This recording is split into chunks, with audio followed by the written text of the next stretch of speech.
जय हिंद, मैं राजीव जायसवाल ग्रामीण स्टूडेंट्स चैनल पे आप सभी दोस्तों का स्वागत करता हूं। दोस्तों, आज के लेक्चर में हम लोग भारतीय संविधान के भाग को डिस्कस करेंगे।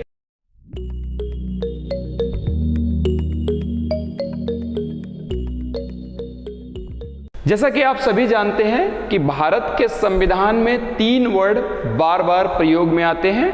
पहला आता है आर्टिकल, दूसरा है पार्ट्स और तीसरा है शेड्यूल्स। तो जो भारत का संविधान लागू हुआ था उस समय भारतीय संविधान में 395 अनुच्छेद थे, जिनको 22 भागों में बांटा गया था और शेड्यूल्स की संख्या 8 थी। लेकिन समय के साथ संशोधन के माध्यम से उन शेड्यूल्स में और शेड्यूल्स जोड़े गए थे। जैसे 9th शेड्यूल जोड़ा गया जमींदारी उन्मूलन के लिए, 10वां शेड्यूल जोड़ा गया आपको एंटी डिफेक्शन के लिए, 11th शेड्यूल जोड़ा गया पंचायती राज के सब्जेक्ट के लिए और 12th शेड्यूल जोड़ा गया था म्यूनिसिपैलिटी के लिए। तो आज के लेक्चर में हम लोग भारतीय संविधान के पार्ट्स को डिस्कस करेंगे कि भारत के संविधान में जो 22 पार्ट हैं तो किन पार्ट्स में किसकी बात किया गया है। इसको सिंपल कोड के माध्यम से हम लोग समझने की कोशिश करेंगे और इससे अक्सर प्रतियोगी परीक्षाओं में क्वेश्चंस बनते रहे हैं। भारतीय संविधान के अगर हम डेवलपमेंट की बात करें तो कंपनी का जो रूल शुरू हुआ था उसमें समय समय पर लाए गए रेगुलेशंस, जब ब्रिटिश पार्लियामेंट के पास शासन चला गया 1858 की क्रांति के बाद से, उसके बाद गवर्नमेंट ऑफ इंडिया एक्ट जो बार बार लाया गया था उनका भी आपके संवैधानिक विकास में सहयोग रहा। अल्टीमेटली अगस्त ऑफर आया 1940 ईस्वी में, इसके बाद 1942 में 1942 ईस्वी में 1942 में क्रिप्स प्रस्ताव आया और फाइनली 1946 यानी 1946 ईस्वी के कैबिनेट मिशन योजना के तहत संविधान सभा का गठन किया गया था और वही संविधान सभा भारत के संविधान के निर्माण में महत्वपूर्ण भूमिका निभाई थी। जब भारतीय संविधान सभा का पहली जो बैठक हुआ था वो हुआ था 9 दिसंबर को और 9 दिसंबर को अस्थायी अध्यक्ष के रूप में डॉक्टर सच्चिदानंद सिन्हा जी को निर्वाचित किया गया था। 11 दिसंबर को जो दूसरी बैठक हुई उसमें डॉक्टर राजेंद्र प्रसाद को अस्थायी अध्यक्ष चुना गया था संविधान सभा को और उसके 2 दिन बाद 13 दिसंबर को जवाहरलाल नेहरू जी ने उद्देश्य प्रस्ताव यानी ऑब्जेक्टिव रिजोल्यूशन रखा, जो कि भारतीय संविधान की प्रस्तावना के रूप में, जिसको भारतीय संविधान में प्रस्तावना के रूप में आगे चल के शामिल किया गया था। तो 13 दिसंबर को जो ऑब्जेक्टिव रिजोल्यूशन रखा गया था उसमें यह बताया गया था कि जो हम संविधान बताने जा रहे हैं तो हमारे संविधान बनाने के पीछे जो उद्देश्य हैं, जो ऑब्जेक्टिव्स हैं वो क्या है।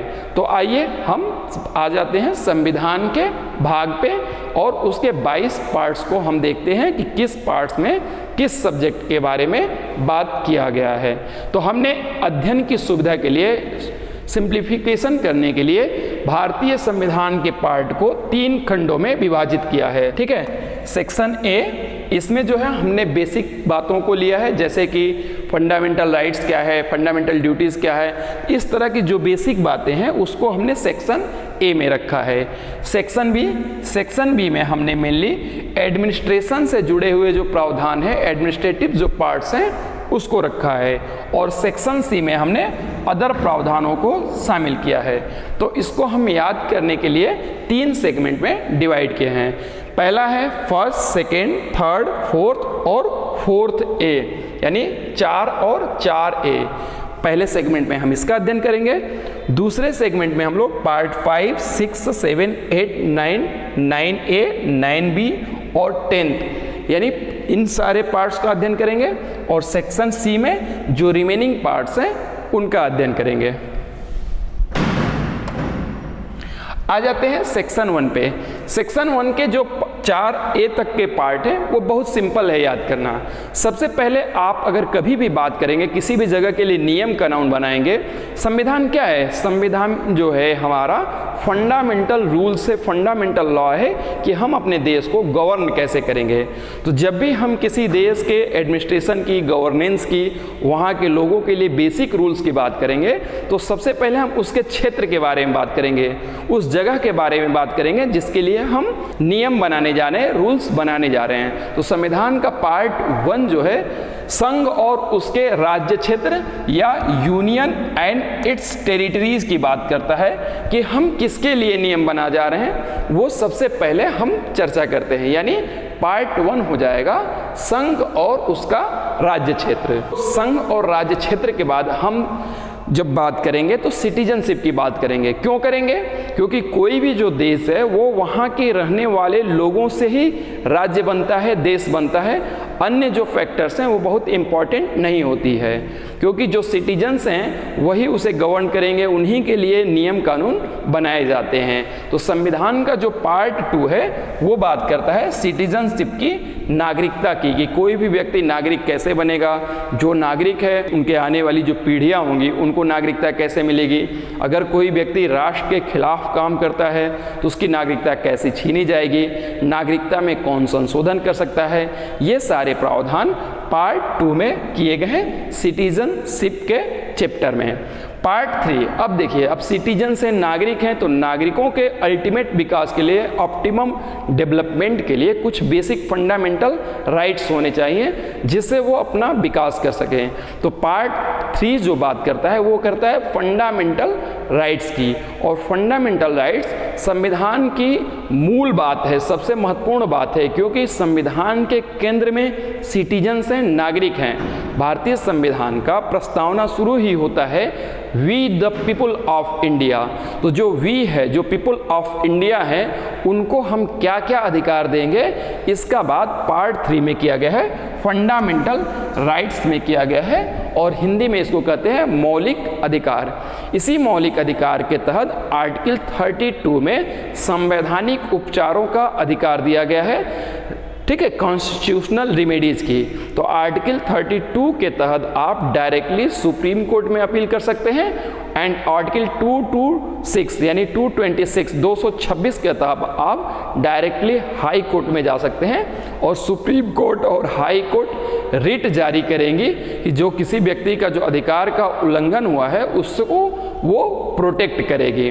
और इसी अनुच्छेद 32 जिसको संवैधानिक उपचारों का अधिकार या कॉन्स्टिट्यूशनल रिमेडी कहा जाता है, उसे संविधान की आत्मा कहा था भीमराव अंबेडकर ने। अगर सामान्य रूप से बात करें तो सामान्य रूप से प्रियम्बल को संविधान की आत्मा कहा जाता है, लेकिन अगर परीक्षा में आपसे भीमराव अंबेडकर का नाम देकर पूछे तब आपको आर्टिकल 32 संवैधानिक उपचारों के अधिकार के साथ जाना होगा। अब आते हैं पार्ट 4 में। तो ये तो हो गया नागरिकों के अधिकार, लेकिन पार्ट 4 बात करता है डीपीएसपी की, यानी राज्य के नीति निर्देशक तत्व या directive principle of state policy. क्योंकि जो राज्य होगा वो जो शासन प्रशासन जो चलाएंगे उनके लिए भी कुछ नियम, कुछ गाइडलाइंस होने चाहिए, और ये डीपीएसपी में शामिल किया गया कि राज्य के क्या दायित्व होंगे। इसको नॉन जस्टिसेबल बनाया गया है और फंडामेंटल राइट को जस्टिसेबल बनाया गया है। तो याद रखिएगा पार्ट 4 और पार्ट 4A नॉन जस्टिसेबल है, इन्हें कोर्ट में जाकर लागू नहीं किया जा सकता। ये सिर्फ डायरेक्शंस है सेंट्रल गवर्नमेंट, स्टेट गवर्नमेंट्स के लिए, और पार्ट 4A जो कि फंडामेंटल ड्यूटीज़ है ये गाइडेंस है नागरिकों के लिए। तो ये याद रखिएगा पार्ट 4 और पार्ट 4A दोनों नॉन जस्टिसेबल हैं। अगर हम पार्ट 4A की बात करें तो जो फंडामेंटल ड्यूटीज संविधान में जोड़ा गया था, ये जोड़ा गया था 42वें संवैधानिक संशोधन के माध्यम से, और एक कमेटी थी, उस कमेटी का नाम था स्वर्ण सिंह कमेटी। तो स्वर्ण सिंह कमेटी के रिकमेंडेशन पे फंडामेंटल ड्यूटीज को भारतीय संविधान में पार्ट 4A में शामिल किया गया, और अनुच्छेद की बात करें तो अनुच्छेद 51A शामिल किया गया था। फंडामेंटल ड्यूटीज हमने लिया कहाँ से है? तो फंडामेंटल जो ड्यूटीज हैं हमने यूएसएसआर यानी रसिया से लिया है, और जो फंडामेंटल राइट्स है वो हमने USA यानी अमेरिका से लिया है। तो ये हमने USA से लिया है फंडामेंटल राइट्स, और ये USSR यानी रसिया से हमने लिया है फंडामेंटल ड्यूटीज़। और फंडामेंटल राइट्स और फंडामेंटल ड्यूटीज़ में मेन अंतर यह है कि फंडामेंटल राइट्स जस्टिसेबल है, फंडामेंटल ड्यूटीज़ और DPSP directive principle of state policy non justiciable हैं। ठीक है, तो ये हमने सेक्शन A को कंप्लीट कर लिया। Part 1 union and it's territory, part 2 citizenship, part 3 fundamental rights, part 4 DPSP या directive principle of state policy, और पार्ट 4A फंडामेंटल ड्यूटीज। हमने एक सेगमेंट की बात यहाँ पे कर लिया। अब आते हैं नेक्स्ट सेगमेंट पे। ठीक है, नेक्स्ट सेक्शन में हम जो बात करेंगे वो पार्ट 5 से लेके पार्ट 10 तक करेंगे। यहाँ पे पार्ट 9A तक लिखा हुआ है, इसके बाद की बातें आगे हैं। तो अब आ जाते हैं सेकंड सेगमेंट पे, दूसरे सेगमेंट पे। तो सेक्शन B में हमने प्रशासनिक चीजों को रखा है, एडमिनिस्ट्रेटिव बातों को रखा है। सबसे पहले अगर पार्ट की बात करें तो सेक्शन 5 जो बात करता है एडमिनिस्ट्रेशन में, जो सबसे पहला यानी सबसे इंपॉर्टेंट जो पार्ट है वो पार्ट 5 है। तो पार्ट 5 बात करता है संघ की कार्यपालिका या यूनियन एग्जीक्यूटिव की, यानी संघ के लेवल पे, केंद्र के लेवल पे जो प्रशासनिक ढांचा होगा वो कैसा होगा, उसकी बात किया गया है पार्ट 5 में। यूनियन एडमिनिस्ट्रेशन या यूनियन एग्जीक्यूटिव की बात किया गया है। संघ से छोटा अगर हम बात करेंगे तो राज्य आएगा। तो पार्ट 6 में स्टेट एडमिनिस्ट्रेशन या स्टेट एग्जीक्यूटिव की बात किया गया कि स्टेट की गवर्नमेंट कैसे काम करेगी, उसके अपॉइंटमेंट्स कैसे होंगे, गवर्नर का अपॉइंटमेंट कैसे होगा, जो आपका चीफ मिनिस्टर होगा उसका कैसे नियुक्ति होगी, ये सारी बातें पार्ट 6 में किया गया है। स्टेट एडमिनिस्ट्रेशन की बात यानी राज्य के प्रशासन का वर्णन किया गया है। पार्ट 7 कुछ स्पेशल स्टेट से संबंधित प्रावधान थे जिसको बाद में चल के 7th कॉन्स्टिट्यूशनल अमेंडमेंट के द्वारा डिलीट कर दिया गया था, हटा दिया गया था। पार्ट 8, अब देखिए जब हम संघ की बात कर लिए, राज्य की बात कर लिए, तो एक और स्टेट होता है जिसको हम यूनियन टेरिटरी कहते हैं, यानी संघ शासित प्रदेश। तो पार्ट 8 में संघ शासित प्रदेशों का प्रशासन कैसे चलाया जाएगा, इस बात का वर्णन यूनियन टेरिटरीज एडमिनिस्ट्रेशन या पार्ट 8 में किया गया है।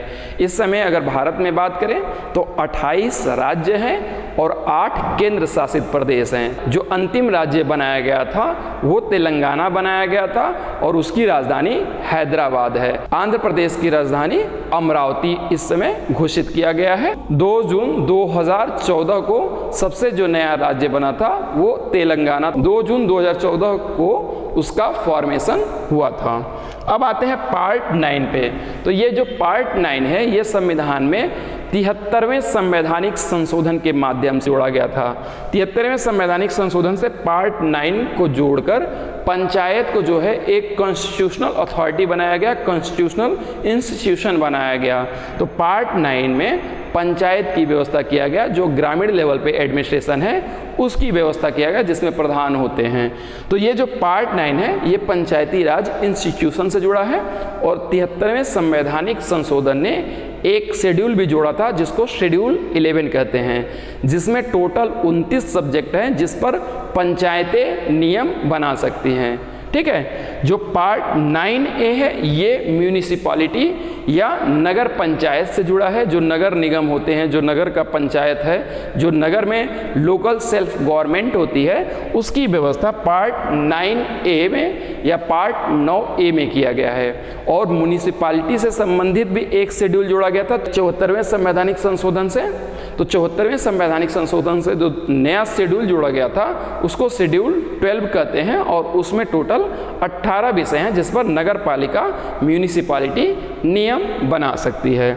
आगे चलते हैं। जो पार्ट 9B है इसको कोऑपरेटिव सोसाइटी से संबंधित प्रावधान किए गए हैं पार्ट 9B में, और इसको 92वां 92nd कॉन्स्टिट्यूशनल अमेंडमेंट एक्ट के तहत जोड़ा गया था।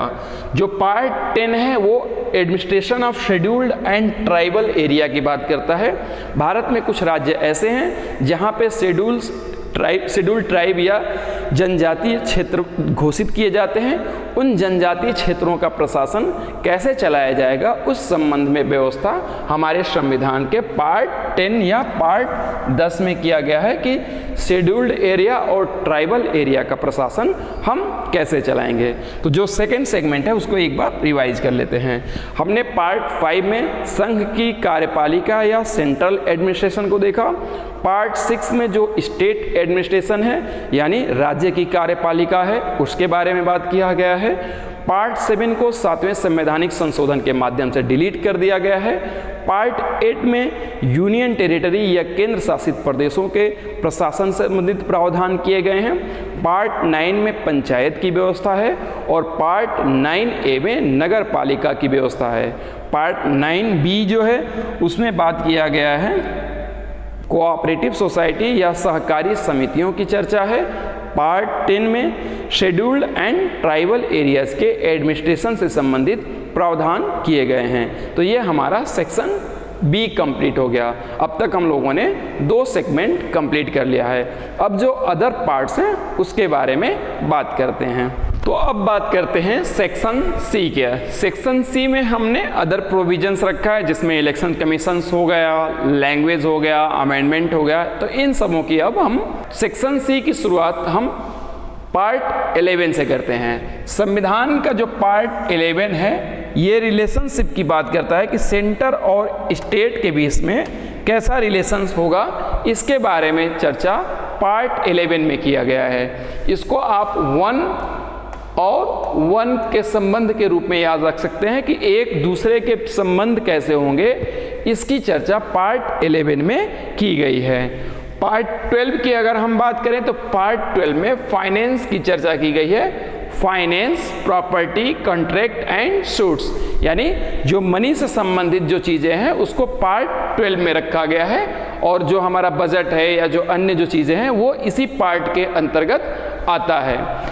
पार्ट 13 की अगर बात करें तो पार्ट 13 में ट्रेड और कॉमर्स की बात किया गया है with in the territory of India, यानी भारत के अंदर जो ट्रेड और कॉमर्स होगा, व्यापार और वाणिज्य होगा, उसका संचालन कैसे किया जाएगा, ये पार्ट 13 में डिस्कस किया गया है। सबसे इम्पॉर्टेंट पार्ट अगर है सिविल सर्विस के पॉइंट ऑफ व्यू से तो ये है पार्ट 14। जो संविधान का भाग 14 है वो बात करता है services under union and state, यानी संघ और राज्य के अधीन सेवाओं का वर्णन संविधान के पार्ट 14 में है। जैसे जो IAS, IPS या SP, DSP आप सुनते हैं तो इन सबों के रिक्रूटमेंट कैसे होंगे, ये सारे प्रावधान किए गए हैं संविधान के पार्ट 14 में। तो जो पार्ट 14 है वो सर्विसेज की बात करता है कि संघ और राज्यों के अधीन जो सेवाएं हैं वो कैसे संचालित होगी, उसमें रिक्रूटमेंट कैसे होगा। और इसी पार्ट 14 में 42वें संवैधानिक संशोधन से पार्ट 14A जोड़ा गया जिसको ट्राइब्यूनल कहते हैं। ये प्रतियोगी परीक्षाओं में अक्सर पूछा जाता है पार्ट 14A। तो याद रखिएगा पार्ट 4A और पार्ट 14A ये दोनों संविधान में 42वें संवैधानिक संशोधन से जोड़ा गया है। और पार्ट 14A अधिकरण या ट्राइब्यूनल्स की बात करता है। पार्ट 15 जो है वो इलेक्शन कमीशन की बात करता है, निर्वाचन आयोग की बात करता है। जो सेंट्रल इलेक्शन कमीशन होता है वो राष्ट्रपति, उपराष्ट्रपति, Lok Sabha, Rajya Sabha, state legislative assembly और स्टेट लेजिस्लेटिव काउंसिल, इन्हीं पदों का चुनाव कंडक्ट कराता है। जो आपका पंचायत और म्यूनिसिपैलिटी की चुनाव होती है उसके लिए अलग से स्टेट इलेक्शन कमीशन होता है। पार्ट 16 की अगर हम बात करें तो इसमें कुछ स्पेशल प्रोविजंस रखे हैं, कुछ विशेष वर्गों को आरक्षण देने के लिए बात की गई है एडमिनिस्ट्रेशन में। तो special provisions related to certain classes, अभी अगर आपको पता हो तो आर्टिकल 331 में 2 एंग्लो इंडियंस को लोकसभा में नॉमिनेट किया जाता था राष्ट्रपति के द्वारा। तो ये प्रावधान अभी 2019 में 2019 में हटा दिया गया कि एंग्लो इंडियंस को अब नॉमिनेट करने का प्रावधान नहीं है। तो ये जो प्रावधान था या इस तरह के जो अन्य प्रावधान है रिजर्वेशन से संबंधित वो आपके पार्ट 16 में पार्ट 16 में वर्णित किए गए हैं। पार्ट 17 जो है वो भाषा से संबंधित है कि जो ऑफिशियल लैंग्वेज होगा वो क्या होगा। तो भारतीय संविधान में भाषा से संबंधित एक शेड्यूल भी है, अनुसूची। उस अनुसूची को अनुसूची 8 कहते हैं, जिसमें 22 भाषाओं का वर्णन किया गया है, जिसको ऑफिशियल भाषा के रूप में एडॉप्ट किया जा सकता है, अपने राज्य के व्यवहार में लाया जा सकता है। अगर हम ज्ञानपीठ और साहित्य अकादमी अवार्ड की बात करें तो ये टोटल 24 भाषाओं में दिया जाता है। तो ये जो 2 अन्य भाषाएं हैं वो हैं इंग्लिश एंड राजस्थानी। तो इंग्लिश और राजस्थानी संविधान के 8वीं अनुसूची में नहीं शामिल किया गया है, लेकिन साहित्य अकादमी अवार्ड देते समय उसको कंसीडर किया जाता है। इसलिए साहित्य अकादमी अवार्ड टोटल 24 भाषाओं में दिया जाता है और संविधान में ऑफिशियल लैंग्वेजेस की बात करें तो वो 22 हैं और इससे संबंधित जो शेड्यूल है वो अनुसूची 8 या शेड्यूल 8 है। अब आते हैं पार्ट 18 पे, जो कि संविधान का सबसे महत्वपूर्ण हिस्सा है, जो इमरजेंसी प्रोविज़न की बात करता है। इसे आप ऐसे याद कर सकते हैं कि जब आप 18 ईयर हो जाते हैं तो आप पर बहुत से रिस्ट्रिक्शन लगा दिए जाते हैं, बहुत से रोक लगा दिया जाता है, खास करके महिलाओं के ऊपर, लड़कियों के ऊपर। तो 18 पार्ट जो है वो आपातकालीन उपबंध करता है। इसमें 3 तरह के आपातकाल का वर्णन है। एक है राष्ट्रीय आपातकाल, एक है राष्ट्रपति शासन और तीसरा है फाइनेंशियल इमरजेंसी। आर्टिकल 352 के तहत नेशनल इमरजेंसी लगता है, आर्टिकल 356 के तहत प्रेसिडेंट रूल लगता है और आर्टिकल 360 के तहत फाइनेंशियल इमरजेंसी का प्रावधान किया गया है। और ये संविधान के पार्ट 18 में इसके बारे में डिटेल में व्यवस्थाएं की गई हैं। पार्ट 19 जो है वो मिसलेनियस से संबंधित है, विविध से संबंधित है। और पार्ट 20 भी सबसे इम्पॉर्टेंट है इस पूरे पार्ट्स में, क्योंकि संविधान का पार्ट 20 यह व्यवस्था करता है कि अगर हमें संविधान में ही कुछ परिवर्तन करना होगा तो वो परिवर्तन कैसे होगा। और इसके लिए सिर्फ और सिर्फ एक अनुच्छेद है, आर्टिकल 368 के तहत केंद्र सरकार कुछ भी परिवर्तन नहीं कर सकती। 1973 में केशवानंद भारती केस में सुप्रीम कोर्ट ने ये प्रावधान किया है, जो संविधान के संशोधन करने का अधिकार अनुच्छेद 368 के तहत केंद्र सरकार को दिया गया है, वो अनलिमिटेड नहीं है। केंद्र सरकार के द्वारा किए गए संशोधन को बेसिक स्ट्रक्चर यानी मूल ढांचे के आधार पर चैलेंज किया जा सकता है। तो ये केशवानंद भारती 1973 के केस से मूल ढांचा का सिद्धांत या बेसिक स्ट्रक्चर का सिद्धांत निकल के आया है। तो ये हो गया पार्ट 20 अमेंडमेंट या संशोधन। पार्ट 21 और 22 यानी 21 एंड 22 बहुत इंपॉर्टेंट नहीं है। पार्ट 21 बात करता है टेम्परेरी प्रोविजंस, टेम्परेरी, ट्रांजिशनल और स्पेशल प्रोविजन की। और पार्ट 22 डील करता है शॉर्ट टाइटल्स के बारे में, अथॉरिटेटिव टेक्स्ट और इन हिंदी ETC के बारे में। तो हमें जो है टोटल जो फोकस करना है कम से कम 15-16 पार्ट्स पर फोकस करना है। सबसे जो इम्पॉर्टेंट है, पहला हमें याद होना चाहिए यूनियन एंड इट्स टेरिटरी, फिर तीसरा याद होना चाहिए फंडामेंटल राइट्स, पार्ट 4A पता होना चाहिए directive principle of state policy, part 5 पता होना चाहिए संघ की कार्यपालिका या union executive, part 6 state administration या state executive, part 8 union executive या यूनियन एडमिनिस्ट्रेशन। 9 और 9A बहुत इंपॉर्टेंट है। 9 जो है पंचायत की बात करता है, 9A म्यूनिसिपैलिटी की बात करता है। जो पार्ट 10 है वो शेड्यूल्ड और ट्राइबल एरिया से संबंधित है। जो पार्ट 11 है वो सेंटर और स्टेट के बीच रिलेशन की बात करता है। जो पार्ट 12 और 30 है ये आपके मनी या फाइनेंस से जुड़ा हुआ है। पार्ट 14 इंपॉर्टेंट है जो सर्विसेज अंडर स्टेट की बात करता है। पार्ट 14A आपके एडमिनिस्ट्रेटिव ट्रिब्यूनल की बात करता है या ट्राइब्यूनल की बात करता है। पार्ट 15 इलेक्शन कमीशन की बात करता है। 16 जो है स्पेशल प्रोविजन करता है सर्टेन क्लास के लिए। 17 जो है वो लैंग्वेज यानी ऑफिशियल लैंग्वेज से डील करता है। 18 जो है वो इमरजेंसी की बात करता है और पार्ट 20 संवैधानिक संशोधन की बात करता है। तो मैं समझता हूँ कि इस पार्ट सेगमेंट को अगर आप 1-2 बार इस वीडियो को देख लेंगे तो अच्छे से आप तैयार कर पाएंगे और अगर परीक्षा में क्वेश्चन पूछे जाएंगे तो आपसे मिस नहीं होगा। आशा करता हूँ कि ये मेरा छोटा सा प्रयास आप सभी को पसंद आ रहा होगा। इस चैनल पे हम अब कंटिन्यू वीडियोस अपलोड करते रहेंगे। अगर आपको अच्छा लगा होगा तो आप अपने दोस्तों में भी इसे शेयर कर दीजिएगा। जय हिंद।